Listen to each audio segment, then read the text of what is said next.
Okay, this is Brian back in the studio, and we're going to continue talking about quantum physics.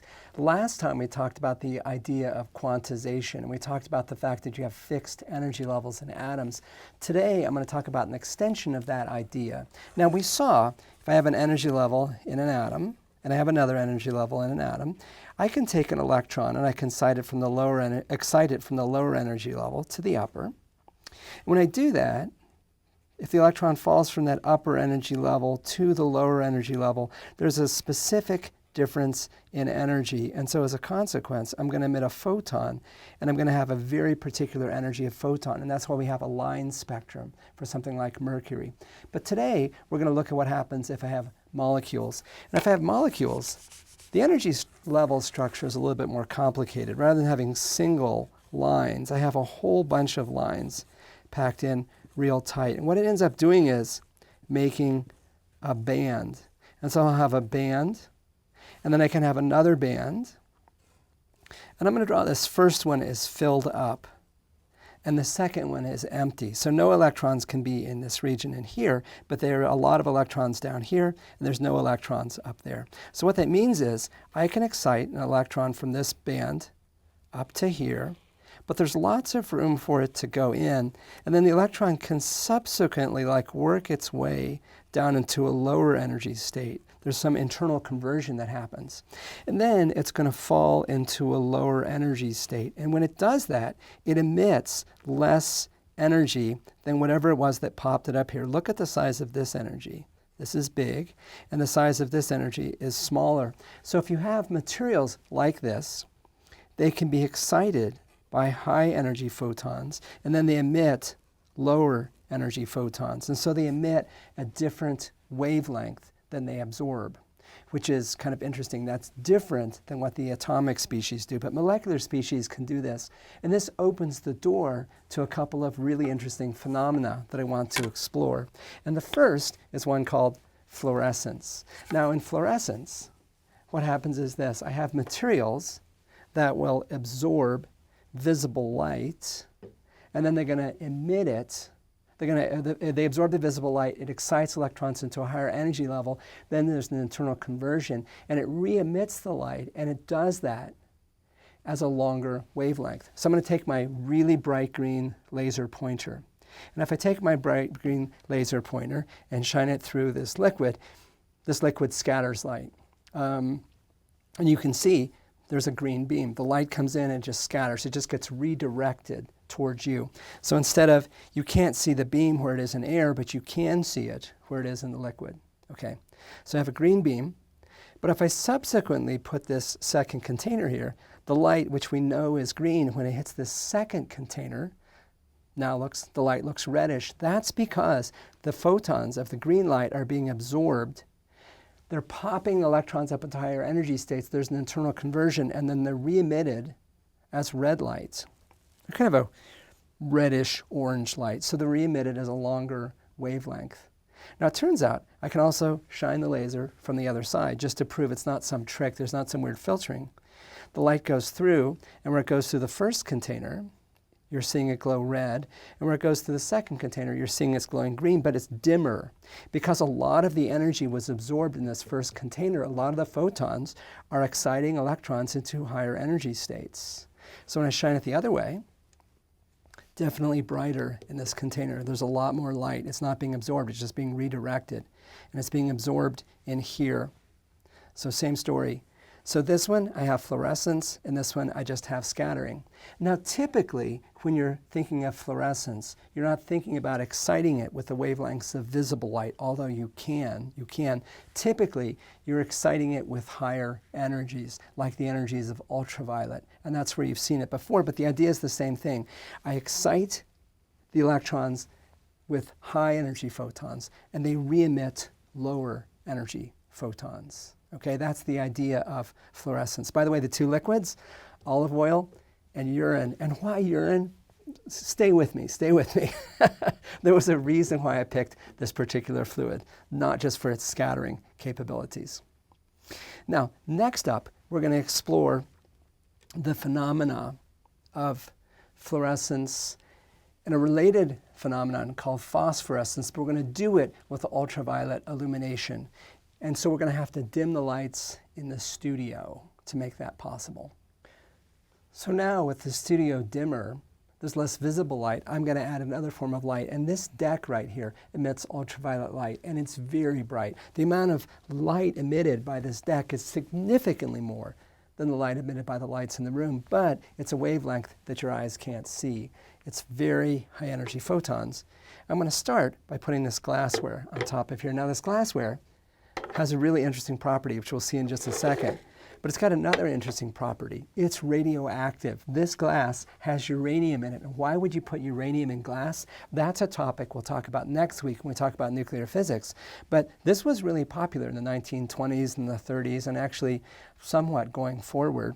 If you take glass and you put uranium in it, uranium is a really, really big atom. And so when it gets in there, it kind of like displaces things. It makes like defects in the structure at an atomic level. And as a consequence, you end up getting this structure that is very strongly fluorescent. So when I take this glassware and I illuminate it from below, I get this wonderful, wonderful green glow, this green fluorescence. So my bright ultraviolet light is absorbed by this glassware, and it's re-emitting this wonderful, wonderful green glow. And so this green glassware, very, very strongly fluorescent.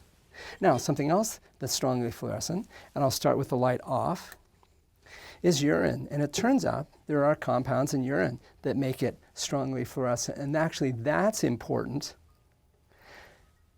because animals that can see ultraviolet, urine absorbs ultraviolet really strongly. And so birds can see ultraviolet. And so when they see tracks where certain rodents have run, the rodents are weeing as they go, and they're leaving a little stripe of urine behind them. As a consequence, it's going to appear dark because the urine is going to be absorbing the ultraviolet light. We know it is because it's subsequently emitting. And we can see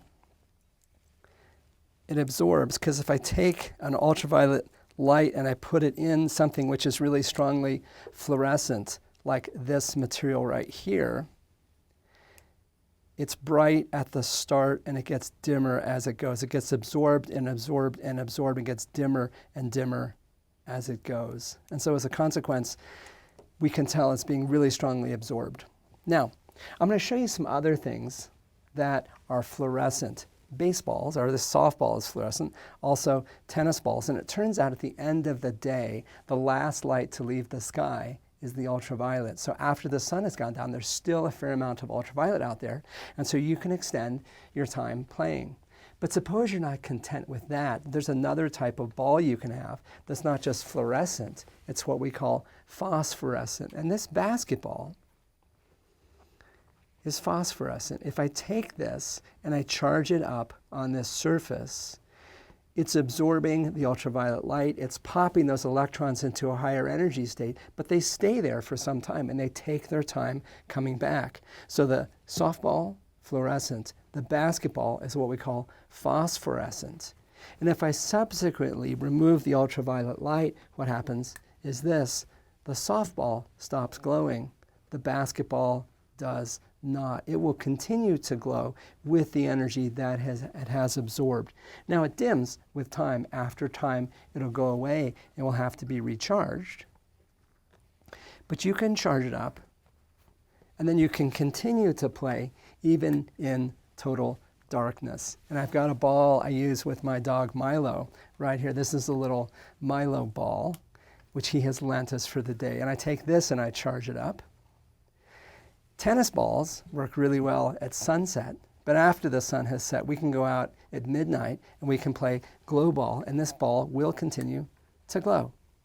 And I take along a flashlight with me and I charge it up, and so I paint this thing with ultraviolet, make it nice and shiny, and Milo says, "Oh yeah," and then I toss it for him. Great, great, great fun. So that's fluorescence and phosphorescence, but I want to talk about another related concept. It turns out there are molecules that are inherently excited. They're in a higher energy state, and they require some sort of a catalyst to make them drop into a lower energy state. And that produces the phenomenon known as chemoluminescence. So here is a real bright light stick. Inside here, there's a glass tube. Inside the glass tube is one chemical. Outside the glass tube is another chemical. If I take this and break it, and I'm literally breaking it, I'm breaking that glass tube, I mix the two chemicals, and so I get this chemoluminescence. The molecule with the electrons in the higher energy state is combining with a second molecule, and it's causing them to de-excite. And as they do that, they emit photons. And so they're emitting the stored energy that was in here. And we can see how this works this way, because I took a bunch of light sticks and I extracted these little tubes from inside them. And here's the glass tube that's inside the light stick. And if I take those and break those, I can pour in the second chemical, which is right here. And if I do that, I'll get some light. And so this is the phenomenon of chemoluminescence. And before I do that, I'm going to put on gloves. And the Little Shop of Physics team was very, very nice and gave all of our cool nitrile gloves to people who really needed them in this time. And so I'm using my kitchen gloves from underneath the sink to protect myself, and that'll work just fine. I'm just trying to keep these chemicals aren't particularly nasty, but they're stainy. So if I take this tube and I take my pliers and I break it, I'm going to get some liquid out. I'll take a second tube and break it, and I'll get the liquid out. I'm going to take a third tube and break it. And so I have a mix of broken glass plus this fluid here. And I'm going to take the second fluid and I'm going to pour it straight in from my beaker. And let's see what we get. So I take my second fluid, pour in a little bit from my beaker.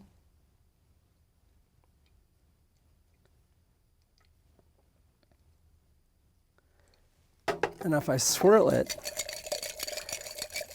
what I get is this wonderful, wonderful glow out of here. And I have a little bit on my fingers still. And if I take some of this liquid from the flask and I pour it on my fingers where the glowy stuff came, I can also have a little bit of glow on my fingertips as well, which is really, really cool. And you can see that's where the two chemicals have combined. Now, another related concept is that of bioluminescence. There are organisms that can produce chemicals internally that will do this. You have luciferin, for instance, where it ends up in a higher energy state, and then it can be triggered to drop into a lower energy state. And so you have animals which can produce their own light, and that's really, really popular in the deep sea. And we had some problems to solve about that with copepods, and we're going to see some with other creatures as well. Goodness, I'm leaking some glowing liquids here.